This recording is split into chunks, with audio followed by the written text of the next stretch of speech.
সাবেক প্রধানমন্ত্রী শেখ হাসিনার ছেলে সজীব ওয়াজেদ জয়কে অপহরণ করে হত্যার ষড়যন্ত্রে মামলায় বন্ধ হয়ে যাওয়া আমার দেশ পত্রিকা সম্পাদক মাহমুদুর রহমানকে কারাগারে পাঠানো হয়েছে। এর আগে মাহমুদুর রহমান আদালতে আত্মসমর্পণ করেন। এই সময় আদালতে কি বলেছিলেন দেশের প্রবীণ এই সাংবাদিক? এক সাংবাদিকের প্রশ্নের জবাবে তার আইনজীবী বলেন, আদালতে মাহমুদুর রহমান বলেছেন, আমি রাজনীতির দলীয় প্ল্যাটফর্ম থেকে স্বৈরাচারের বিরোধিতা করিনি, আমি আমার অবস্থান থেকে করেছি।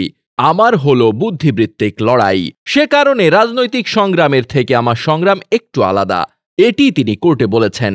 একজন সাংবাদিকের সবচেয়ে বড় হাতিয়ার তার কলম। স্বৈরাচার শেখ হাসিনা সরকারের বিরুদ্ধে তার লিখনির মাধ্যমেই সে সময় প্রতিবাদ করেছিলেন জনপ্রিয় পত্রিকা আমার দেশের ভারপ্রাপ্ত সম্পাদক মাহমুদুর রহমান। আর এ কারণেই তিনি রোষানলে পড়েছিলেন স্বৈরাচার শেখ হাসিনা সরকারের। শুধু মাহমুদুর রহমানই নয়, ফ্যাসিস্ট শেখ হাসিনা সরকারের সময় বিভিন্ন মিথ্যা মামলা দিয়ে ফাঁসানো হয়েছিল আরও অনেক প্রবীণ সাংবাদিকদের। Desk report, বার্তাবাজার।